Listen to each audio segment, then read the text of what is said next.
The Mahabharata, Adi Parva, Section 1. Om, having bowed down to Narayana and Nara, the most exalted male being, and also to the goddess Saraswati, must the word Jaya be uttered.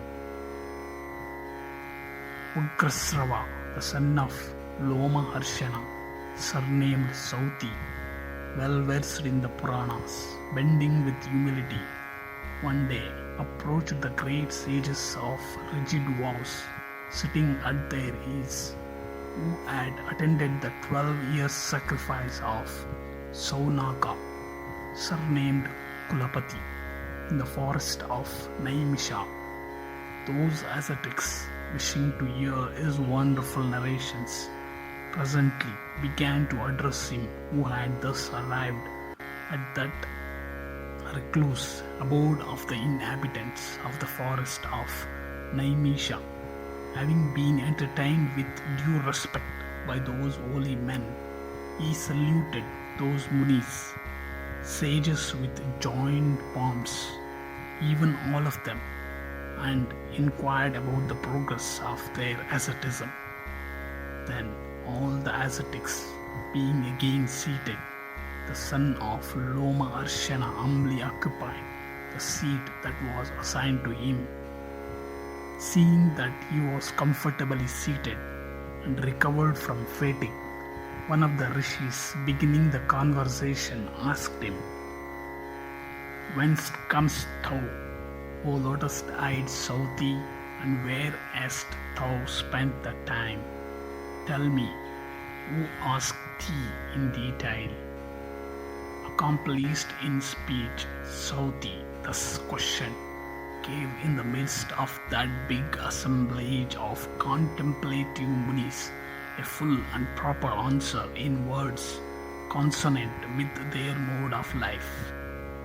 Sauti said, having heard the diverse sacred and wonderful stories which were composed in his Mahabharata by Krishna Dvaipayana, and which were recited in full by Vaisampayana at the sacrifice of the high-souled royal sage Jaya, and in the presence of also of that of chief of princes, the son of Parikshit, and having wandered about, visiting many sacred waters and holy shrines, I journeyed to the country venerated by the Dvijas, twice born, and called Samantapanchaka, where formerly was fought the battle between the children of Kuru and Pandu, and all the chiefs of the land ranged on either side. Thence, anxious to see you, I am come into your presence, ye revered sages, all of whom are to me as Brahma, greatly blessed who shine in this place of sacrifice with the splendor of the solar fire. Ye who have concluded the silent meditations and have fed the holy fire, and yet who are sitting without care. What, O ye Dvijas, twice born, shall I repeat? Shall I recount the sacred stories collected in the Puranas, containing precepts of religious duty and of worldly profit, or the acts of illustrious saints and sovereigns of mankind? The Rishi replied, the Purana first promulgated by the great Rishi Dvaipayana, and which after having been heard both by the gods and Brahma Rishis, was highly esteemed, being the most eminent narrative that exists, diversified both in diction and division, possessing subtle meanings logically combined and gleaned from the Vedas, is a sacred work. Composed in elegant language, it includes the subjects of other books. It is elucidated by other Shastras and comprehend the sense of the four Vedas. We are desirous of hearing that history, also called Bharata, the holy composition of the wonderful Vyasa, which dispelled the fear of evil, just as it was cheerfully recited by the Rishi Vaisampayana under the direction of Dvaipayana himself at the snake sacrifice of Raja Janamejaya.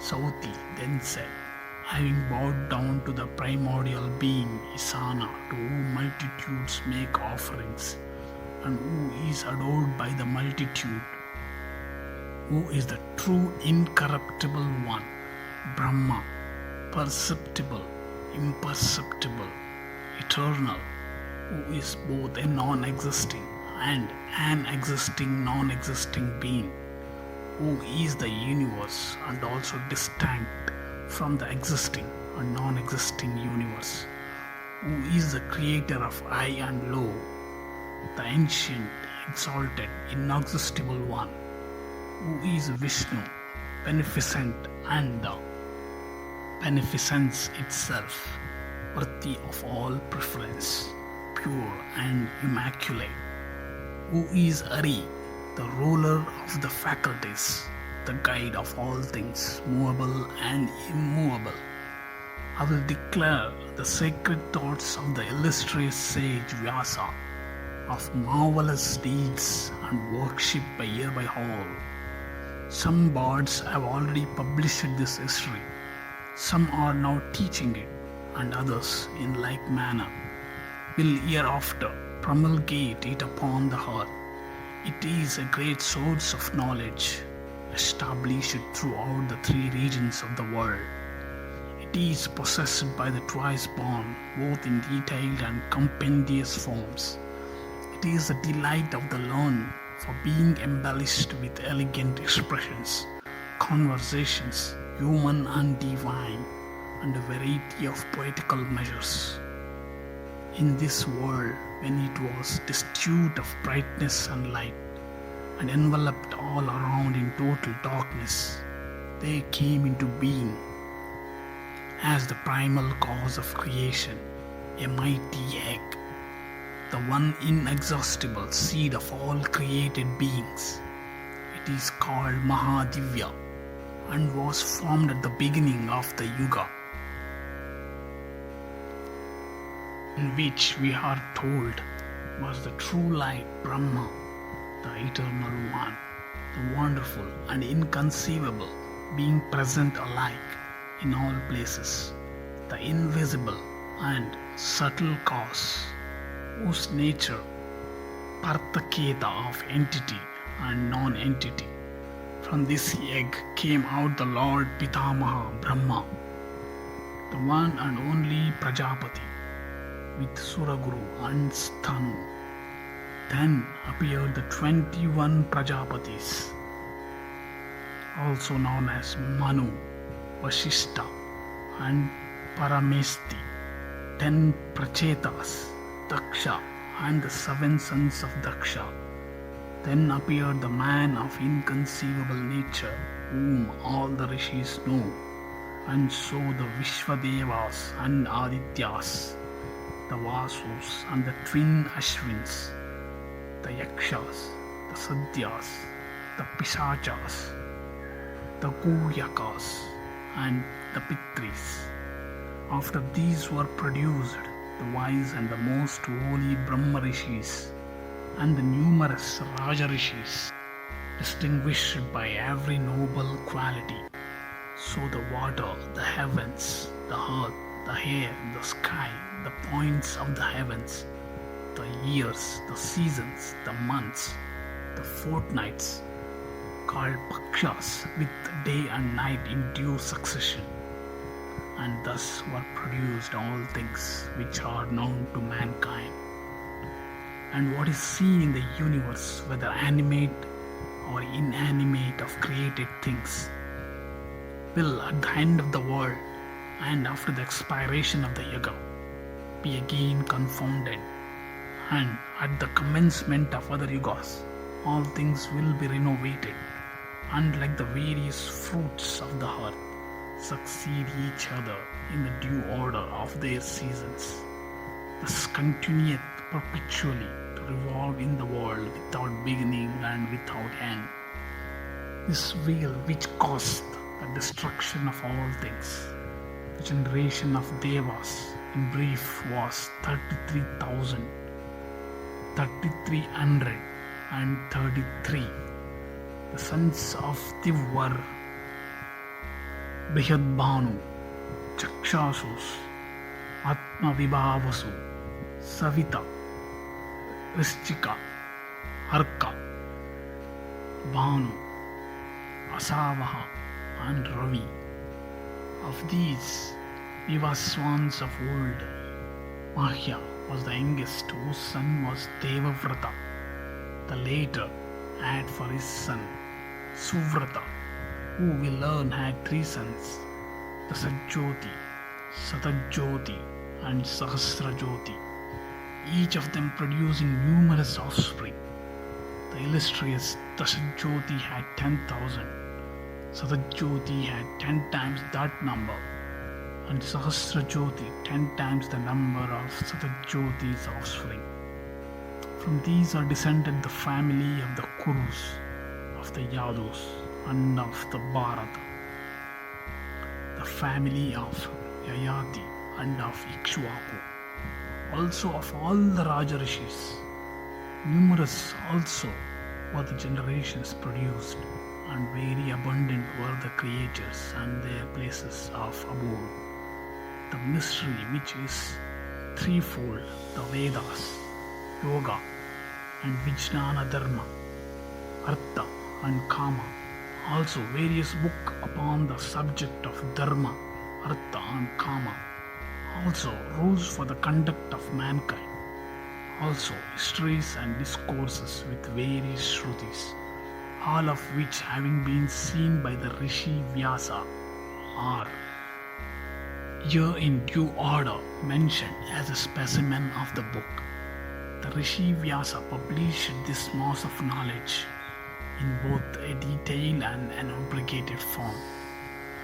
It is the wish of the learned in the world to possess the details and the abridgment. Some read the Bharata, beginning with the initial mantra invocation, others with the story of Astika, others with Uparichara, while some Brahmanas study the whole. Men of learning display their various knowledge of the institutes in commenting on the composition. Some are skillful in explaining it, while others in remembering its contents.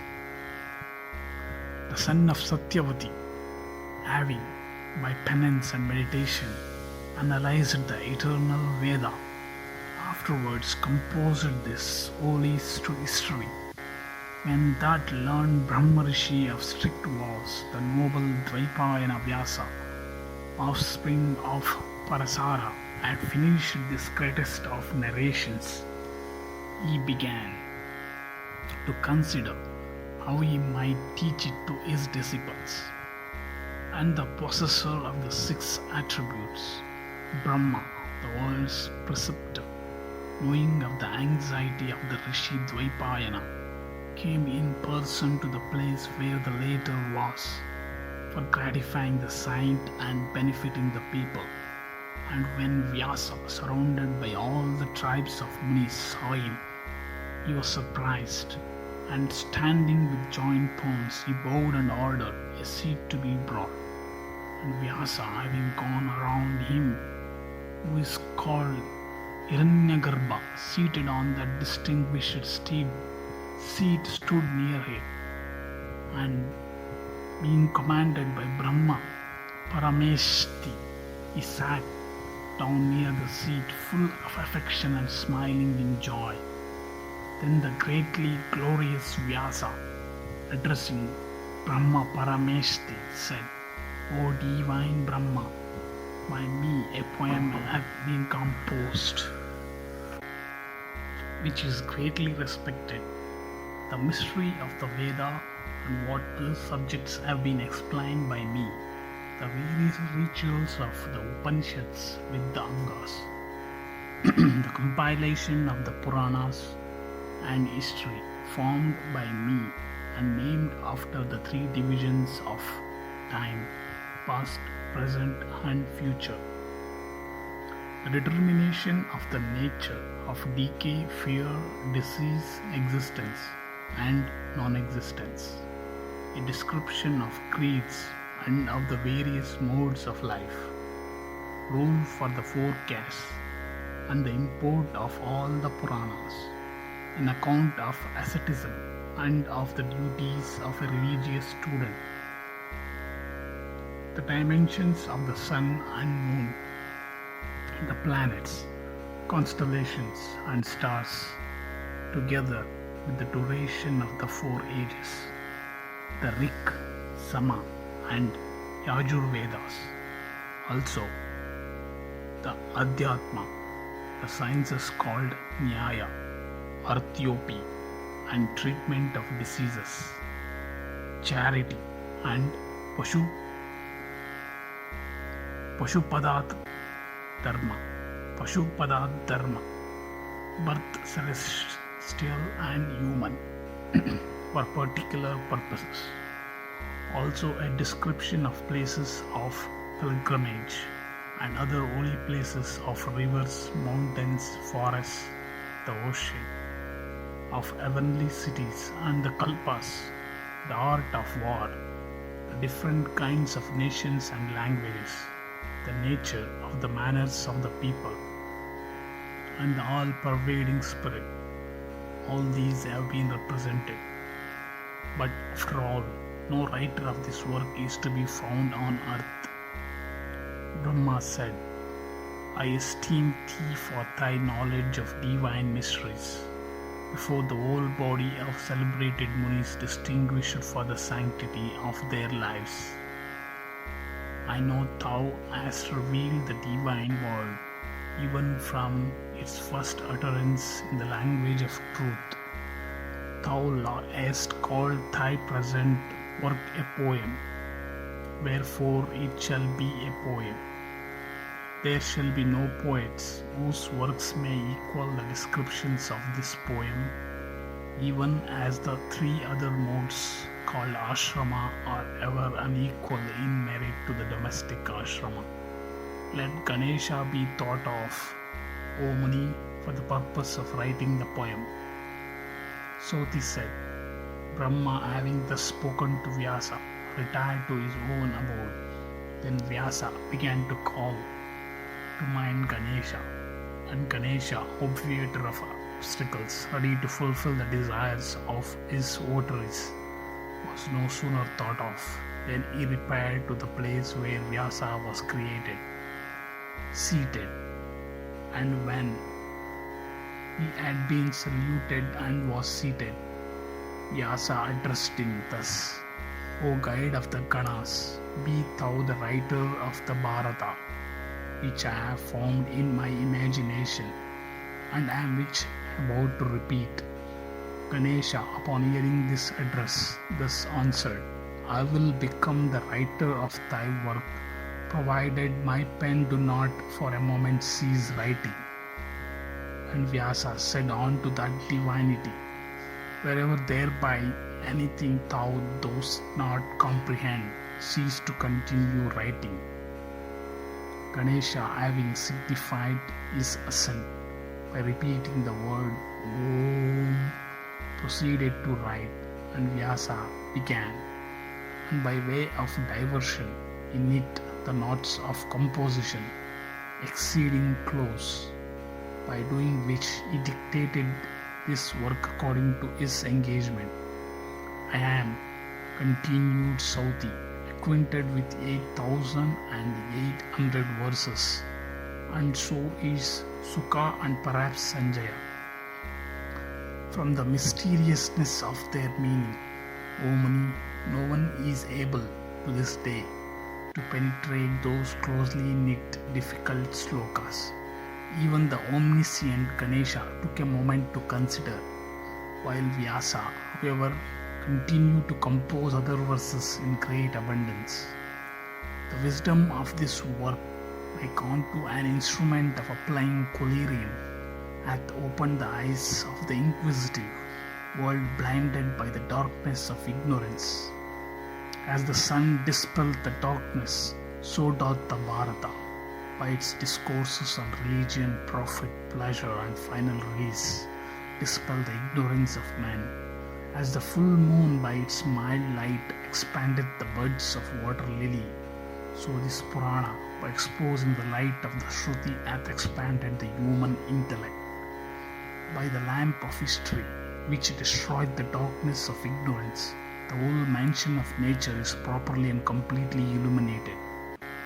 This work is a tree, of which the chapter of contents is the seed. The divisions called Polama and Astika are the root. The part called Sambhava is the trunk. The books called Sabha and Aranya are the roasting perches. The books called Harani is the knitting knots. The books called Virata and Udyoga, the pith. The book named Bhishma, the main branch. The book called Drona, the leaves. The book called Karna, the fair flowers. The book named Salya, their sweet smell.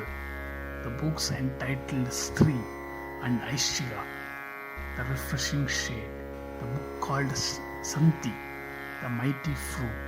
The book called Ashwamedha, the immortal sap. The denominated Ashramavashika, the spot where it groweth. And the book called Mosala is an epitome of the Vedas and held in great respect by the Rishis Brahmanas.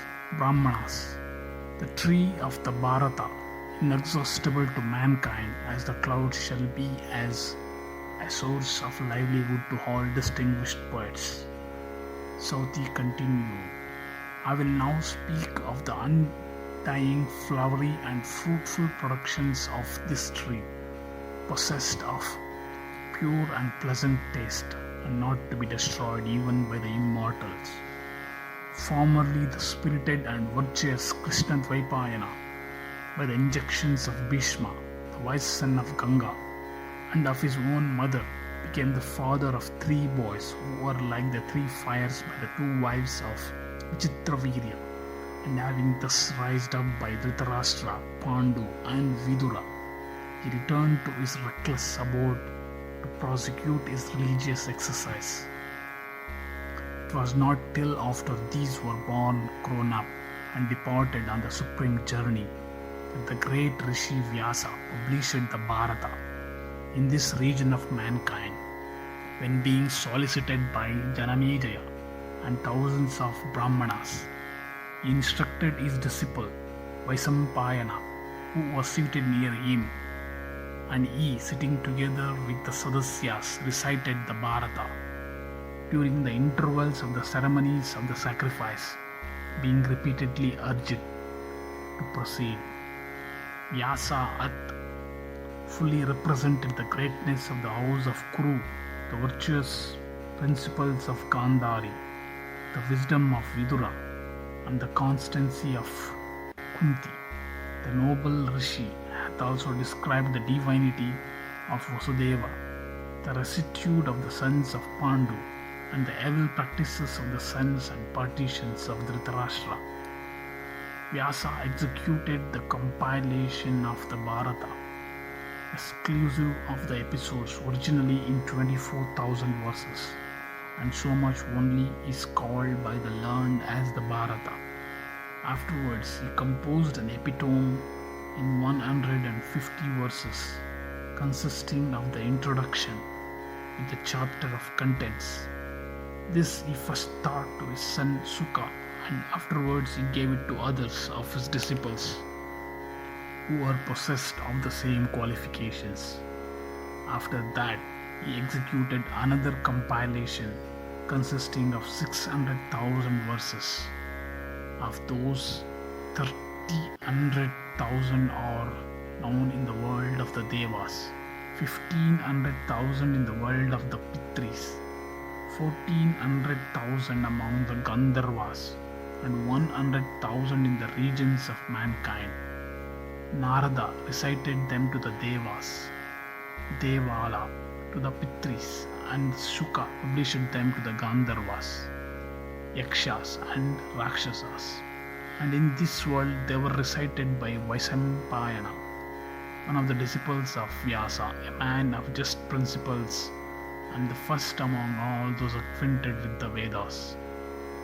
Know that I, Sauti, have also repeated 100,000 verses. Yudhishthira is a vast tree formed of religion and virtue.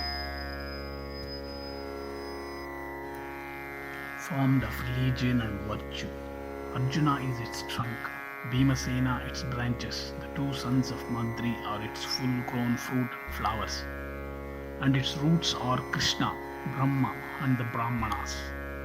Pandu, after having subdued many countries by his wisdom and prowess, took up his abode with the Munis in a sudden forest as a sportsman, where he brought upon himself a very severe misfortune for having killed a stag, coupling with its mate, which served as a warning for the conduct of the princes of his house as long as they lived. Their mothers, in order that the ordinances of the law might be fulfilled, admitted as substitutes to their embraces the gods Dharma, Vayu, Sakra, and the divinities, the twin Ashwins. And when their offspring grew up under the care of their two mothers, in the society of ascetics, in the midst of sacred groves and holy recluse abodes of religious men, they were conducted by the Rishis into the presence of Dhritarashtra and his sons, following as students in the habit of brahmacharis, having their hair tied in knots on their heads. These our pupils, said they, are as your sons, your brothers and your friends. They are Pandavas. Saying this, the Munis disappeared. When the Kauravas saw them introduced as the sons of Pandu, the distinguished class of citizens shouted exceedingly for the joy. Some, however, said they were not the sons of Pandu. Others said they were, while a few asked how they could be his offspring, seeing he had been so long dead.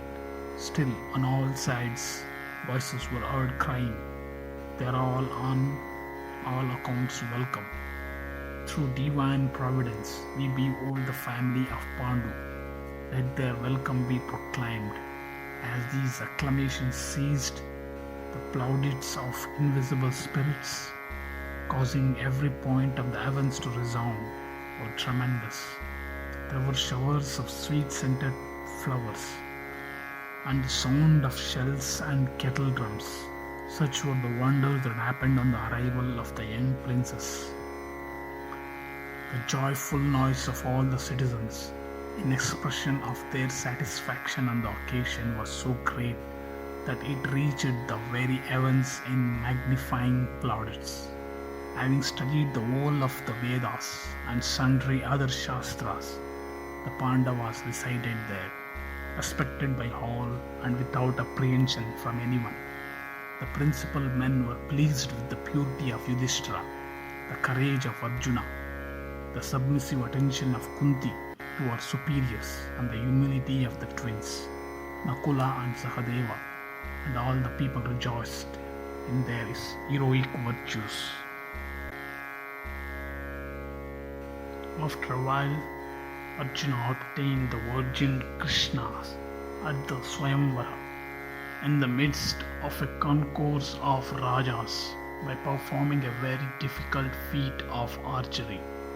And from this time, he became very much respected in this world among all bowmen, and in fields of battle also. Like the sun, he was hard to behold by foemen, and having vanquished all the neighboring princes and every considerable tribe, he accomplished all that was necessary for the Raja, his eldest brother, to perform the great sacrifice called Rajasuya. Yudhishthira, after having, through the wise counsels of Vasudeva and by the valor of Bhimasena and Arjuna, slain Jarasandha, the king of Magadha, and the proud Chaitya, acquired the right to perform the grand sacrifice of Rajasuya, abounding in provisions and offerings and fraught with transcendent merits. And Duryodhana came to this sacrifice, And when he beheld the vast wealth of the Pandavas scattered all around, the offerings, the precious stones, gold and jewels, the wealth in cows, elephants, and horses, the curious textures, garments, and mantles, the precious shawls and furs and carpets made of the skin of the ranko, he was filled with envy and became exceedingly displeased. And when he beheld the hall of assembly elegantly constructed by Maya, the Asura architect, after the fashion of a celestial court, he was inflamed with rage. And having started in confusion at certain architectural deceptions within this building, he was derided by Bhimasena in the presence of Vasudeva, like one of mean descent. And it was represented to Dhritarashtra that his son, while partaking of various objects of enjoyment and diverse precious things, was becoming meager, wan, and pale. And Dhritarashtra, some time after, out of affection for his son, gave his consent to their playing with the Pandavas at dice. And Vasudeva, coming to know of this, became exceedingly wroth, and being dissatisfied, he did nothing to prevent the disputes, but overlooked the gaming and sundry other horrid, unjustifiable transactions. Arising therefrom, and in spite of Vidura, Bhishma, Drona, and Kripa, the son of Saradwan, he made the Kshatriyas kill each other in the terrific war that ensued. And Dhritarashtra, hearing the ill news of the success of the Pandavas and recollecting the resolution of Duryodhana, Karna, and Shakuni, pondered for a while and addressed to Sanjaya the following speech: Attend, O Sanjaya, to all I am about to say, and it will not become thee to treat me with contempt. Thou art well versed in the Shastras, intelligent and endowed with wisdom. My inclination was never to war, nor did I delight in the destruction of my race. I made no distinction between my own children and the children of Pandu. My own sons were prone to willfulness and despised me, because I am old, blind as I am, because of my miserable plight, and through paternal affection I bore it all.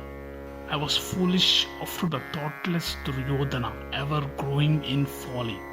Having been a spectator of the riches of the mighty sons of Pandu, my son was derided for his awkwardness while ascending the hall, unable to bear it all and unable himself to overcome the sons of Pandu in the field, and though a soldier, unwilling yet to obtain good fortune by his own assertion. With the help of the king of Gandhara, he concerted an unfair game at dice. Hear, O Sanjaya, all that happened thereupon and came to my knowledge. And when thou hast heard all I say, recollecting everything as it fell out, thou shalt then know me for one with a prophetic eye.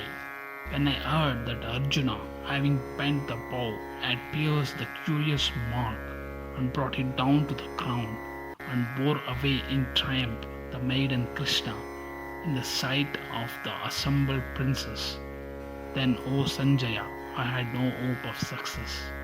When I heard that Subhadra of the race of Madhu had, after forcible seizure, been married by Arjuna in the city of Dwaraka, and that the two heroes of the race of Rishni, Krishna and Balarama, the brothers of Subhadra, without resenting it, had entered Indraprastha as friends, then, O Sanjaya, I had no hope of success. When I heard that Arjuna, by his celestial arrow preventing the downpour by Indra, the king of the gods, had gratified Agni by making over to him the forest of Khandava, then, O Sanjaya, I had no hope of success. When I heard that the 5 Pandavas with their mother Kunti had escaped from the house of Lack, and that Vidura was engaged in the accomplishment of their designs, then, O Sanjaya, I had no hope of success. When I heard that Arjuna, after having pierced the mark in the arena, had won Draupadi, and that the brave Panchals had joined the Pandavas. Then, O Sanjaya, I had no hope of success. When I heard that Jarasandha, the foremost of the royal line of Magadha, and blazing in the midst of Kshatriyas, had been slain by Bhima with his bare arms alone, then, O Sanjaya, I had no hope of success. When I heard that in their general campaign the sons of Pandu had conquered the chiefs of the land and performed the grand sacrifice of the Rajasuya, then, O Sanjaya, I had no hope of success. When I heard that Draupadi, her voice choked with tears and heart full of agony, in the season of impurity and with but one raiment on, had been dragged into court, and though she had protectors, she had been treated as if she had none, then, O Sanjaya, I had no hope of success. When I heard that the wicked wretch Dushasana was striving to strip her of that single garment, had only drawn from her person a large heap of cloth without being able to arrive at its end, then, O Sanjaya, I had no hope of success. When I heard that Yudhishthira, beaten by Saul Bala at the game of dice and deprived of his kingdom, as consequence thereof, had still been attended upon by his brothers of incomparable prowess, then, O Sanjaya, I had no hope of success. When I heard that the virtuous Pandavas, weeping with affliction, had followed their elder brother to the wilderness and exerted themselves voraciously for the mitigation of his discomforts, then, O Sanjaya, I had no hope of success. When I heard that Yudhishthira had been followed into the wilderness by Snatakas and noble-minded Brahmanas who live upon ants, then, O Sanjaya, I had no hope of success. When I heard that Arjuna, having in combat pleased the god of gods, Trambaka, the three-eyed, in the disguise of a hunter, obtained the great weapon, Pashupatastra, then, O Sanjaya, I had no hope of success. When I heard that the just and renowned Arjuna, after having been to the celestial regions, had there obtained celestial weapons from the Indra himself, then, O Sanjaya, I had no hope of success. When I heard that afterwards Arjuna had vanquished the Kalakeyas and the Paulamas, proud with the boon they had obtained, and which had rendered them invulnerable even to the celestials, then, O Sanjaya, I had no hope of success. When I heard that Arjuna, the chastiser of enemies, having gone to the regions of Indra for the destruction of the Asuras, and returned thence successful, then, O Sanjaya, I had no hope of success. When I heard that Bhima and the other sons of Pritha, Kunti, accompanied by Vaishravana, had arrived at the country which is inaccessible to man, then, O Sanjaya, I had no hope of success. When I heard that my sons, guided by the counsels of Karna, while on their journey of Goshayatra, had been taken prisoners by the Gandharvas and were set free by Arjuna, then, O Sanjaya, I had no hope of success. When I heard that Dharma, the god of justice, having come under the form of a yaksha, had proposed certain questions to Yudhishthira, then, O Sanjaya, I had no hope of success. When I heard that my sons had failed to discover the Pandavas under their disguise, while residing with Draupadi in the dominions of Virata, then, O Sanjaya, I had no hope of success. When I heard that the principal men of my side had all been vanquished by the noble Arjuna with a single chariot while residing in the dominions of Virata, then, O Sanjaya, I had no hope of success. When I heard that Vasudeva of the race of Madhu, who covered his whole earth by 1 foot, was heartily interested in the welfare of the Pandavas, then, O Sanjaya, I had no hope of success. When I heard that the king of Matsya had offered his virtuous daughter Uttara to Arjuna, and that Arjuna had accepted her for his son, then, O Sanjaya, I had no hope of success.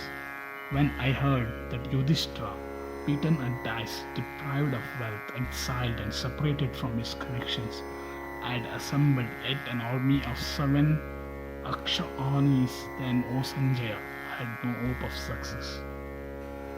When I heard Narada declare that Krishna and Arjuna were Nara and Narayana, and he, Narada, had seen them together in the regions of Brahma, then, O Sanjaya, I had no hope of success. When I heard that Krishna, anxious to bring about peace for the welfare of mankind, had repaired to the Kurus and went away without having been able to effect its purpose, then, O Sanjaya, I had no hope of success.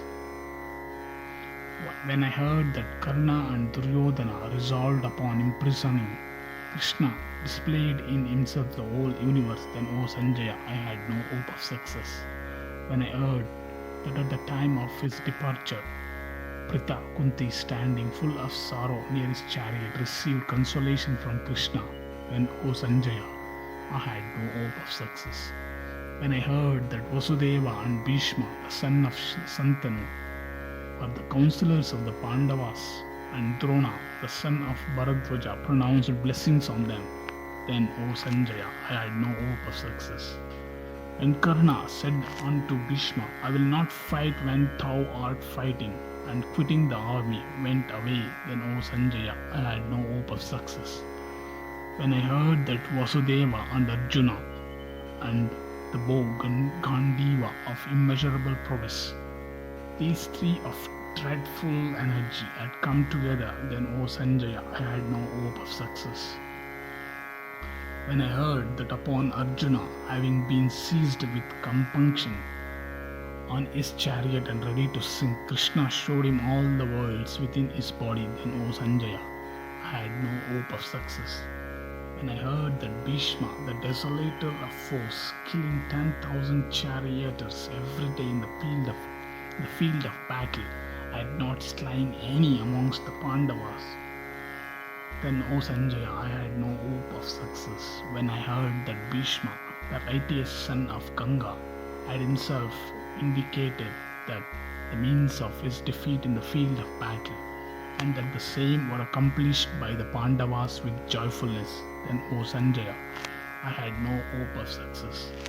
When I heard that Arjuna, having placed Shikhandini before himself in his chariot, had wounded Bhishma of infinite courage and invincible in battle, then, O Sanjaya, I had no hope of success.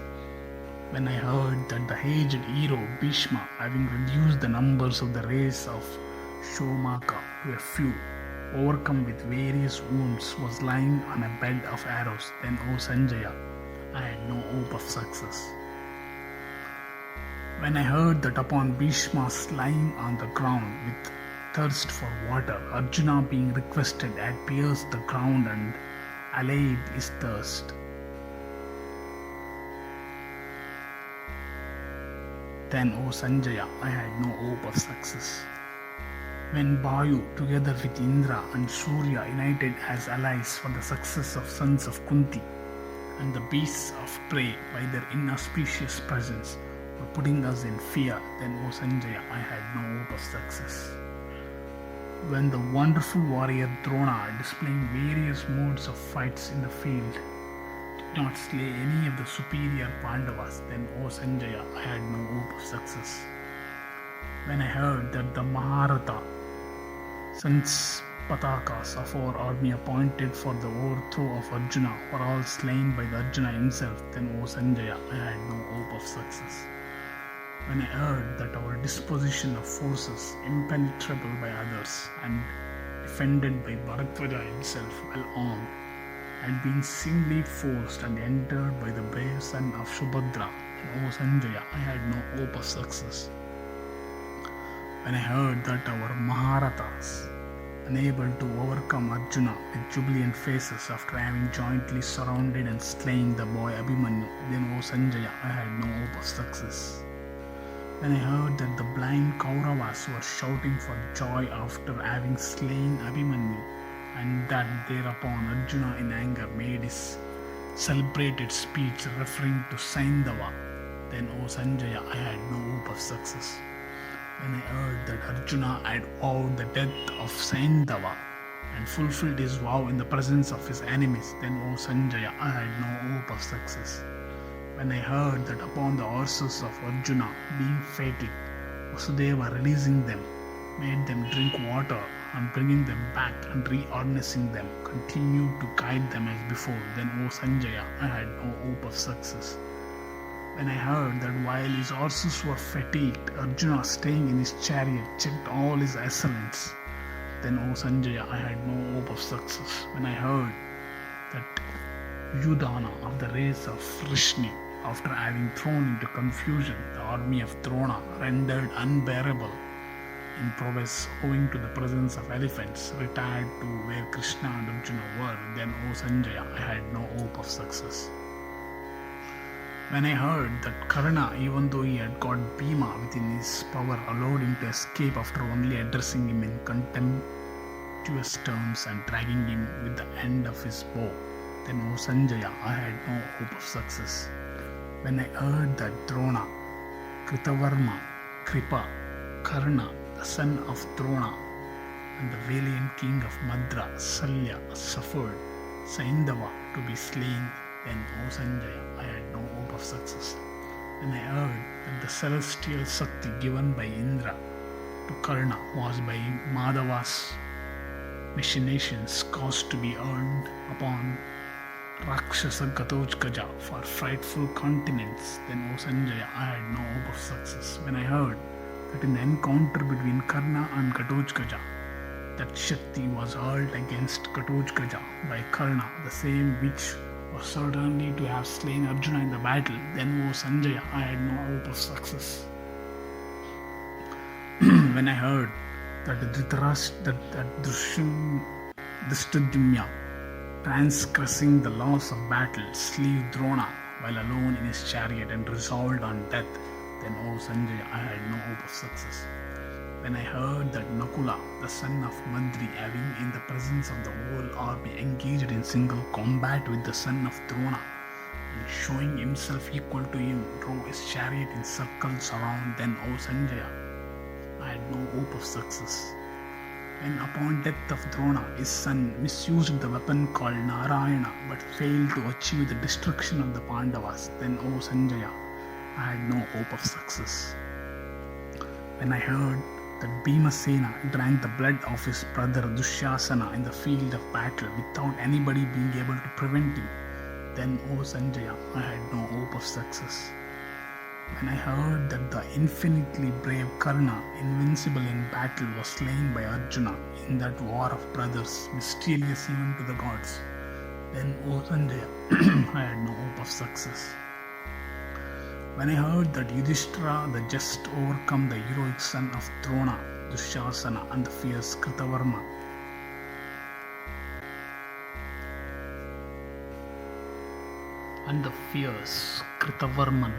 then, O Sanjaya, I had no hope of success. When I heard that the brave king of Madra, whoever dared Krishna in battle, was slain by Yudhishthira, then, O Sanjaya, I had no hope of success. When I heard that the wicked Suvala of magic power, the root of the gaming and the feud, was slain in the battle by Sahadeva, the son of Pandu, then, O Sanjaya, I had no hope of success. When I heard that Duryodhana, spent with fatigue, having gone to a lake and made a refuge for himself within its waters, was lying there alone, his strength gone and without a chariot, then, O Sanjaya, I had no hope of success. When I heard that the Pandavas, having gone to that lake accompanied by Vasudeva, and standing on its beach, began to address contemptuously my son, who was incapable of putting up with affronts, then, O Sanjaya, I had no hope of success. When I heard that while displaying in circles a variety of curious modes of attack and defense in an encounter with clubs, he was unfairly slain according to the counsels of Krishna, then, O Sanjaya, I had no hope of success. When I heard the son of Drona and others, by slaying the Panchalas and the sons of Draupadi in their sleep, perpetrated a horrible and infamous deed, then, O Sanjaya, I had no hope of success. When I heard that Ashwathaman, while being pursued by Bhimasena, had discharged the first of weapons called Aishika, by which the embryo in the womb of Uttara was wounded, then, O Sanjaya, I had no hope of success. When I heard that the weapon Brahmashira, discharged by Ashwathaman, was repelled by Arjuna with another weapon over which he had pronounced the word Sasti, and that Ashwathaman had to give up the jewel like excretions on his head, then, O Sanjaya, I had no hope of success. When I heard that upon the embryo in the womb of Virata's daughter being wounded by Ashwatthama with a mighty weapon, Dvaipayana and Krishna pronounced curses on him, then, O Sanjaya, I had no hope of success. Alas, Gandhari, destitute of children, grandchildren, parents, brothers, and kindred, is to be pitied. Difficult is the task that hath been performed by the Pandavas. By them hath the kingdom been recovered without a rival. Alas, I have heard that the war hath left only 10 alive, 3 of our side and Pandavas 7, in the dreadful conflict. 18 Akshwahis of Kshatriyas have been slain. All around me is utter darkness, and a fit of swoon assailed me. Consciousness leaves me, O Suta, and my friend is distracted. Sauti said, Dhritarashtra, bewailing his fate in these words.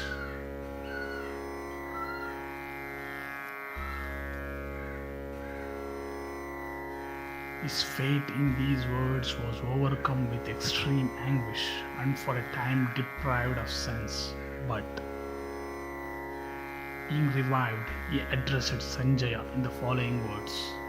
After what hath come to pass, O Sanjaya, I wish to put an end to my life without delay. I do not find the least advantage in cherishing it any longer. Sauti said. The wise son of Kavalgana, Sanjaya, then addressed the distressed lord of earth while thus talking and bewailing, sighing like a serpent and repeatedly fainting in these words of deep import. Thou hast heard, O Raja, of the greatly powerful men of vast exertions, spoken of by Vyasa and the wise Narada. Men born of great royal families, resplendent with worthy qualities, versed in the science of celestial arms, and in glory emblems of India, men who, having conquered the world by justice and performed sacrifices with fit offerings to the Brahmanas, obtained renown in this world, and at last succumbed to the sway of time. Such were Saivya, the valiant Mahabharata, Srinjaya, great amongst conquerors, Suhotra, Rantideva, and Kakshivanta, great in glory, Valhika, Tamana, Saryati, Ajita, and Kakshivanta, great in glory. Valhika, Tamana, Saryati, Ajita, and Nala. Shwamitra, the destroyer of foes. Amvarisha, great in strength. Maruta, Manu, Ikshaku, Gaya, and Bharata. Rama, the son of Dasharatha. Sasavindu and Bhagirath. Kritavirya, the greatly fortunate, and Janamejaya too. And Yayati of good deeds, who performed sacrifices, being assisted therein by the celestials themselves, and by whose sacrificial altars and stakes this earth with her habitated and uninhabited regions had been marked all over. These 24 Rajas were formerly spoken of by the celestial Rishi Narada unto Saivya when much afflicted for the loss of his children. Besides these, other Rajas had gone before, still more powerful than they, mighty charioteers, noble in mind and resplendent with every worthy quality.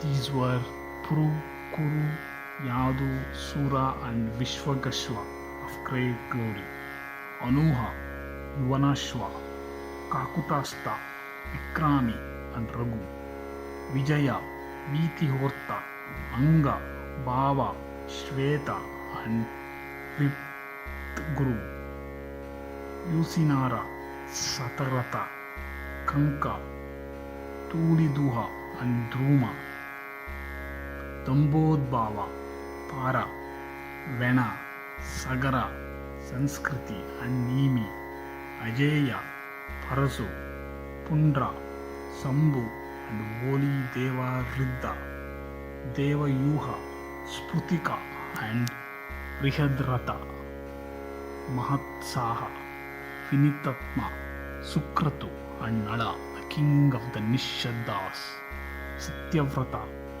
Santabaya, Sumitra, and the chief Subala, Janujanga, Anaranya, Arka, Priyabritya, Chuchivrata, Balabandhu, Nirmarta, Ketushranga, and Brihpala, Trishtaketu, Brihtaketu, Triptaketu, and Niramaya, Abhikshit, Chapala, Durta, Kritbandhu, and Drideshudi, Mahapurana, Sambhavya, Pratyanga, Paraha, and Shruti. These, O chief and other rajas, we hear enumerated by hundreds and by thousands and still others by millions, princes of great power and wisdom, quitting very abundant enjoyments, met death as thy sons have done. Their heavenly deeds, valor and generosity, their magnanimity, faith, truth, purity, simplicity, and mercy are published to the world in the records of former times by sacred bards of great learning. Though endued with every noble virtue, these they have yielded up their lives. Thy sons were malevolent, inflamed with passion, avaricious, and of very evil disposition. Thou art versed in the Shastras, O Bharata, and art intelligent and wise. They never sink under misfortunes, whose understandings are guided by the Shastras. Thou art acquainted, O Prince, with the lenity and severity of fate. This anxiety, therefore, for the safety of thy children is becoming more over. It behoveth thee not to grieve for that which must happen. For who can avoid by his wisdom the decrees of fate? No one can leave the way marked out for him by providence, existence and non-existence. Pleasure and pain all have time for their root. Time createth all things, and time destroyeth all creatures. It is time that burneth creatures, and it is time that extinguisheth the fire. All states, the good and the evil, in the three worlds, are caused by time. Time cutteth short all things and createth them anew. Time alone is awake when all things are asleep indeed. Time is incapable of being overcome. Time passeth over all things without being retarded, knowing as those that all things past and future and all that exist at the present moment are the offspring of time. It behoveth thee not to throw away thy reason. Sauti said, the son of Kavalgana, having in this manner administered comfort to the royal Dhritarashtra, overwhelmed with grief for his sons, then restored his mind to peace, taking these facts for his subject. Vaipayana composed a holy Upanishad that has been published to the world by learned sacred bards in the Puranas composed by them. The study of the Bharata is an act of pity that readeth even one foot with belief hath his sins entirely purged away. Herein Devas, Devarishis, and immaculate Brahmarshis of good deeds have been spoken of, and likewise Yakshas, great Urgas, Nagas, being spoken of, and likewise Yakshas and great Urgas, Nagas. Herein also hath been described the eternal Vasudeva possessing the six attributes. He is the true and just, the pure and holy, the eternal Brahma, the supreme soul, the true constant light, whose divine deeds wise and learned recount, from whom hath proceeded the non-existent and existent non-existent universe, with principles of generations and progression, and birth, death and rebirth, that also hath been treated of, which is called Adhyatma, the superintending spirit of nature, that is Praket of the attributes of the five elements, that also hath been described, who is Purusha, being above which epithets as undisplayed and the like, also that which the foremost yetis exempt from the common destiny, and endued with power of meditation and tapas, behold dwelling in their hearts as a reflected image in the mirror. The man of faith, devoted to pity and constant in the exercise of virtue, on reading this section is freed from sin. The believer that constantly recited this section of the Bharata, called the introduction from the beginning, falleth not into difficulties. The man repeating any part of the introduction in the true twilights is during such act freed from the sins contracted during the day or the night. This section, the body of the Bharata, is truth and nectar, as butter is in curd, Brahmana among bipeds, the Aranyaka among the Vedas, and nectar among medicines, as the sea is eminent among receptacles of water, and the cow among quadrupeds, as are these among the things mentioned. So is the Bharata said to be among histories. He that causeth it, even a single food thereof, to be recited to Brahmanas during a Shraddha, his offerings of food and drink to the manes of his ancestors become inexhaustible. By the aid of history and the Puranas, the Veda may be expounded, but the Veda is afraid of one of little information lest he should eat. The learned man who recites to other this Veda of Vyasa reapeth advantage. It may without doubt destroy even the sin of killing the embryo and the like.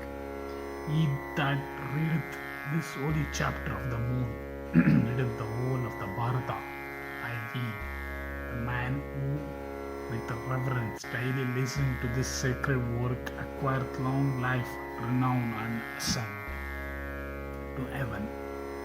In former days, having placed the four Vedas on one side and Bharata on the other, these were weighed in the balance by the celestials assembled for that purpose. And as the latter weighed heavier than the four Vedas with their mysteries, from that period it hath been called in the world Mahabharata, the great Bharata, being esteemed superior both in substance and gravity of import. It is denominated Mahabharata on account of such substance and gravity of import. He that knoweth its meaning is saved from all his sins. Tapa is innocent, study is harmless. The ordinance of the Vedas prescribed for all the tribes are harmless. The acquisition of wealth by exertion is harmless, but when they are abused in their practices, it is that then they become sources of evil.